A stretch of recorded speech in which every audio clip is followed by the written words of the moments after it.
maintenant, je suis heureux d'accueillir Bernard Bichler, qui est associé chez Ben et compagnie, et Marwan Laoud, qui est un habitué du Paris Air Forum, qui est le président du directoire chez ACE Management, donc Marwan Laoud, qui était dès la première édition présent avec nous. Donc on voit le contexte international qui est compliqué, cette crise qui a frappé durement la filière aéronautique. Pour construire l'avenir, pour sortir de la crise, il faut investir massivement dans la recherche et le développement. C'est-à-dire que on pourrait avoir bêtement tendance à faire des économies et en fin de compte, c'est des économies qui coûtent l'avenir. Donc, est-ce que vous pensez que les moyens mis en place en France et en Europe soient à la hauteur des défis de la situation mondiale? Bernard. La question de l'investissement, aussi bien dans l'aéronautique que la défense, c'est une question qu'on a depuis plus de 20 ans. Il y a eu des initiatives qui ont été faites en matière de consolidation, à la création de MBDA, à la création d'Airbus, la construction de Thales. Toutes ces initiatives ont été faites dans le but de développer des champions mondiaux. Ça a conduit dans chacune de ces sociétés des investissements massifs. Aujourd'hui, il y a la crise. Aujourd'hui, cette consolidation, il faut surtout pas l'arrêter. Il faut faire en sorte de la permettre dans chacune des filières pour pouvoir répondre, je pense qu'on y reviendra, aux grands défis de l'aéronautique et de la défense des prochaines années. Mais Marwan... Oui, Marwan Laoud. Je vais complètement dans le sens positif en réponse à la question. Il faut investir pour sauvegarder un certain nombre de niches, un certain nombre d'acteurs clés. Ça, c'est l'immédiat, ça, c'est le très court terme. Il faut investir pour préparer la filière au redémarrage, puisque depuis ce matin, on entend que ça va repartir, l'activité repart, l'activité va retrouver. Alors on se dispute sur quand allons-nous retrouver les volumes d'avant, mais personne ne conteste le fait que ça redémarre. Et puis il faut investir pour consolider, préparer l'avenir. Nous sommes dans une industrie où on nage dans le miel. Quand on nage dans le miel, ça va doucement, mais sûrement. Donc il faut donner des perspectives, il faut donner de la durée, il faut donner de la profondeur. Les grands acteurs de la filière, d'ailleurs, ne se sont pas trompés, que ce soit Airbus, Safran, Dassault, Thales. Ils ont bien compris que le sujet était l'investissement, le sujet était de donner de la perspective. Alors, Marwan, vous dites on nage dans le miel. Est-ce que vous pouvez décrire le miel dans lequel on nage? Parce que tout le monde n'a pas forcément la même perception du miel que vous en ce moment. Et du reste, je demanderai à Bernard après de nous dire s'il trouve du miel sur sa tartine. Vous avez retenu le caractère doux et agréable du miel.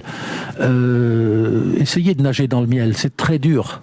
Parce que la viscosité, parce que vous pouvez être étouffé dans votre propre miel. Ça, c'est les problèmes de riches que la filière rencontrait quand la montée en cadence était un problème. Quand je parle de nager dans le miel, c'est juste pour décrire la dynamique. Hein, c'est long terme, c'est très difficile de changer de direction. Donc une fois qu'on est parti, il faut être sûr de soi. On ne peut pas juste faire des stop and go, on ne peut pas faire des virages à 180 degrés. Et donc, il faut vraiment prendre les bonnes orientations. Et j'ai eu l'occasion d'en parler il y a très peu de temps avec le patron le patron technique du groupe Airbus.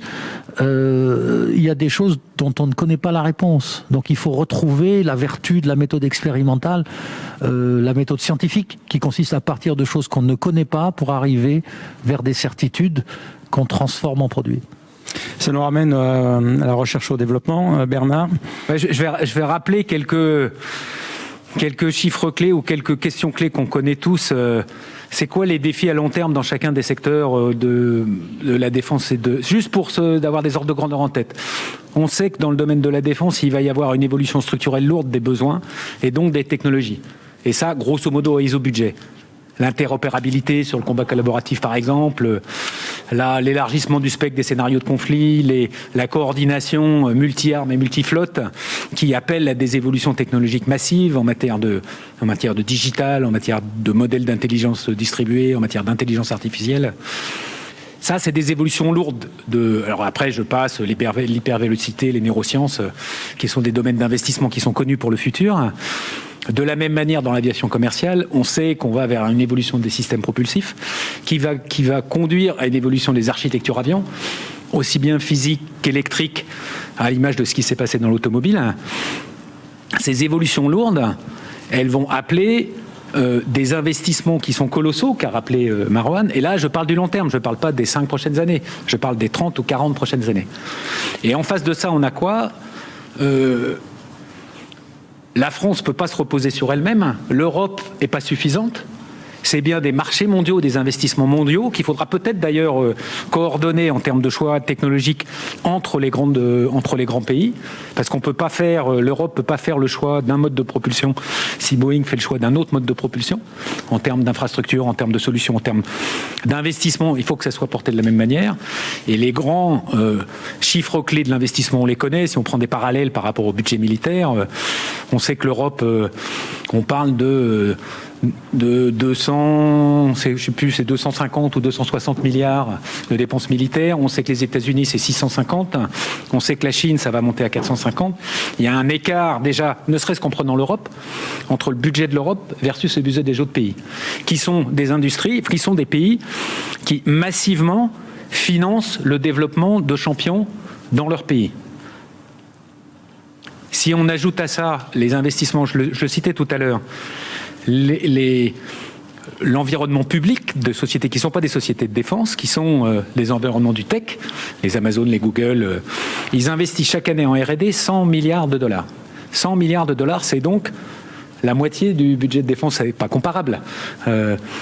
Donc il y a une masse d'argent, d'investissement, d'innovation.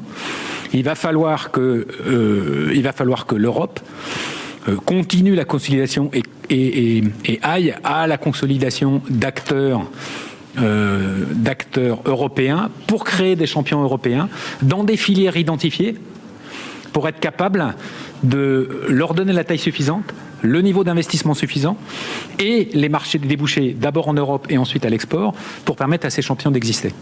Et je suis sûr que Marouane peut développer ça de manière... Marouane Aoud, donc est-ce que l'Europe a la capacité de développer des champions, des nouveaux champions, comme elle l'a fait autrefois pour Airbus et MBDA, qui sont presque les porte-drapeaux de l'Europe qui marche?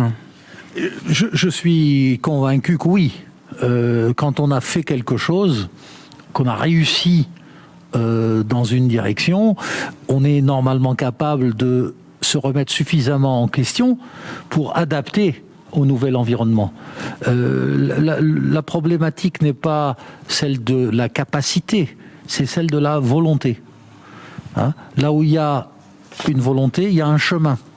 Je constate avec plaisir qu'aujourd'hui on redécouvre les beautés de la dualité entre le civil et le militaire. Il n'y a pas si longtemps, cette dualité était contestée.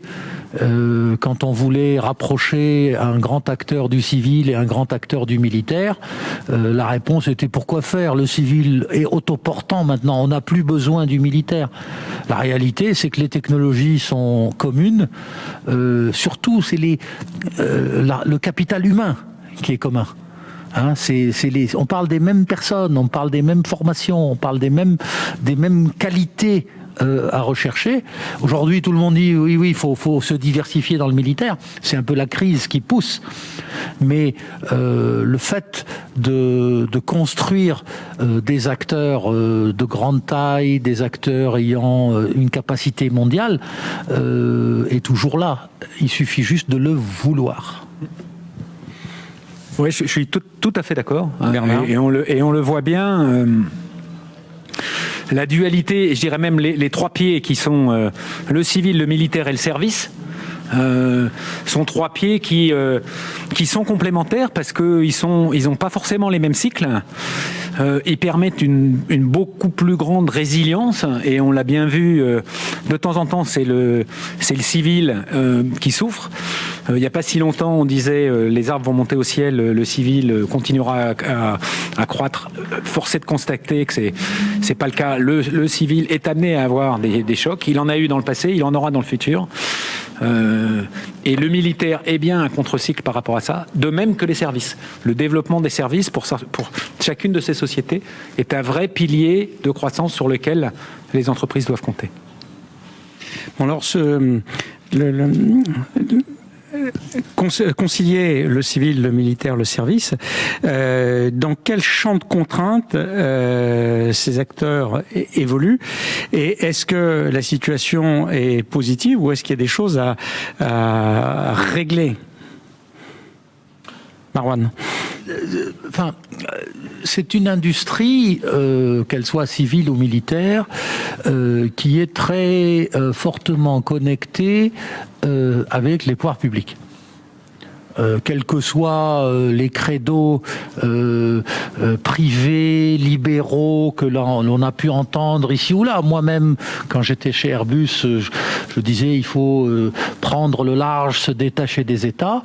Se détacher des États dans la limite du fait que c'est quand même une industrie souveraine et qu'il y a une connexion très forte avec à la fois le client et le régulateur. Eh bien, cette connexion avec le client et le régulateur État fait que la volonté politique de consolidation est indispensable si l'on veut réussir quoi que ce soit. Évidemment, c'est l'entreprise privée, c'est l'initiative privée qui imagine des schémas, mais c'est la volonté politique, la volonté des États, la volonté des pouvoirs publics de voir la consolidation se faire qui fait toute la différence. Aujourd'hui, nous avons un soutien sans faille en France sur la partie soutien, la partie consolidation de la chaîne de valeur. La France est très forte en période de crise. On l'a vu, c'est une qualité française que nous avons presque dans nos gènes. Quand tout va bien, quand c'est le ciel bleu, on est plutôt indolent. Dès qu'il y a crise, on est les premiers sur la brèche et on s'en sort bien.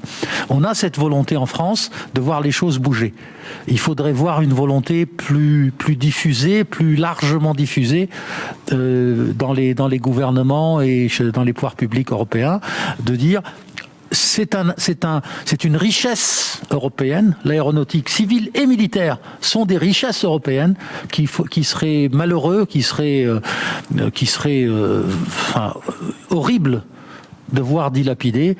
Et pour les soutenir, il faut encourager à la fois l'investissement et la consolidation. Bernard Richter, donc on a vu les acteurs régaliens, cette particularité de l'Europe. Est-ce que l'Europe a cette conscience? Est-ce que la gouvernance qui est mise en place vous semble pouvoir apporter les réponses en cette sortie de crise? Et également, en transparence, on voyait l'autre grand acteur qui est l'Allemagne. Est-ce que dans cette période de crise, l'Allemagne est au rendez-vous que l'on souhaiterait, Bernard? Ça, c'est une question complexe.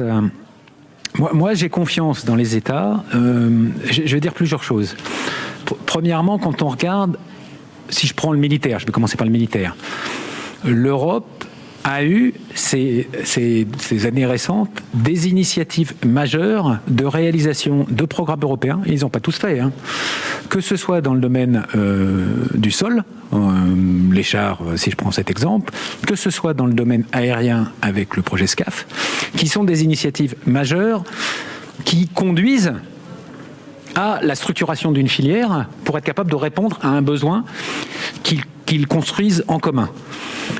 et qui, fort des difficultés des anciens programmes européens, à mon avis, sera plus convergent que les programmes, que ce soit TIC, que ce soit A400M, qui ont souffert d'une hétérogénéité des besoins entre les différents acteurs. Donc je pense que l'Europe est capable de progresser. Derrière, il y a un sujet qui me tient à cœur, qui est, il ne faut pas raisonner Europe, il faut que quand on crée des besoins, on soit capable d'anticiper, je parle de l'Europe, quels vont être les besoins export, parce que le produit qu'on va créer, la solution, qu'elle soit terrestre, spatiale ou aérienne, il faut qu'on soit capable de l'exporter. Pour pouvoir l'exporter, il ne faut pas faire un produit qui soit trop sophistiqué ou qui soit uniquement tiré par les besoins de souveraineté de chacun des États, mais qui soit dans sa version export. Donc il faut que dès le démarrage de la conception, ce produit. Ça n'a pas été le cas dans le passé, ce qui conduit à avoir des produits qui sont limités à l'utilisation de quelques pays et qui du coup n'ont pas le bon niveau d'innovation et donc pas le bon niveau d'investissement et pas suffisamment on va dire de vente pour être capable de rentabiliser les investissements réalisés.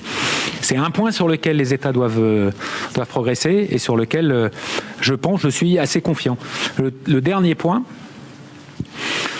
tout ne va pas se faire à partir des grands groupes. Je crois à l'innovation de l'Europe et des startups. Et je crois au rôle des grands groupes dans l'animation de ces écosystèmes de startups pour faire naître l'innovation et des startups et des grands groupes pour conduire à des solutions qui soient intégrées. Alors, articulation militaire, civile, donc on voit bien la pertinence. Donc là, il faut rendre à César ce qui est à César.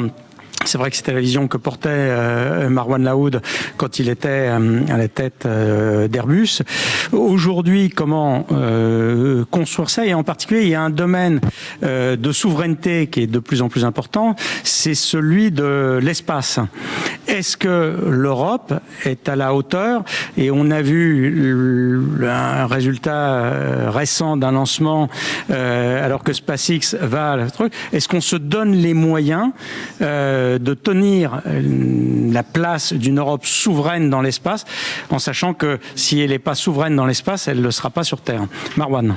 Compte tenu de la complexité de notre gouvernance en matière spatiale, je trouve qu'on ne se débrouille pas si mal que ça. Ça pourrait être bien pire. C'est-à-dire qu'on a réussi à faire des choses quand même, qu'il s'agisse de lancements, qu'il s'agisse d'objets spatiaux, véhicules extra-atmosphériques, satellites et autres, qui sont remarquables. La question, et ma première moitié de réponse est assez contradictoire, c'est-à-dire que si nous restons dans ce niveau de complexité, dans ce niveau finalement de politique au sens premier du terme et qu'on ne s'intéresse pas à la performance, je ne suis pas sûr qu'on puisse tenir la distance. Et j'ai toujours pensé qu'il est temps aujourd'hui, étant à maturité, de simplifier énormément la manière dont nous gouvernons ces activités. Bernard, est-ce que la consolidation, la restructuration peut être une part de la réponse? Alors, dans le cadre de l'espace, je pense plus à consolidation qu'à restructuration. Il est sûr que en Europe, on a 3 grands acteurs de l'environnement satellitaire, entre Thales Alenia Space, Airbus et OHB. Et si on regarde sur un marché qui est grosso modo au mieux stable, aussi bien dans les télécoms que dans l'observation, on peut considérer que on aimerait bien pouvoir créer le MBDA de l'espace et pouvoir allier aussi bien la dimension allemande que la dimension française, que la dimension italienne, que la dimension espagnole pour créer un vrai champion.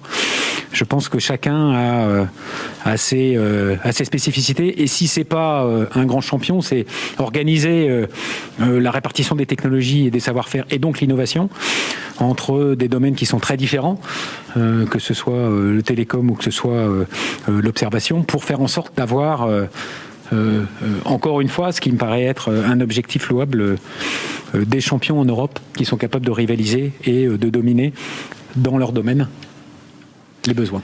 Très bien, merci Bernard Richter, merci Marwan Laoud.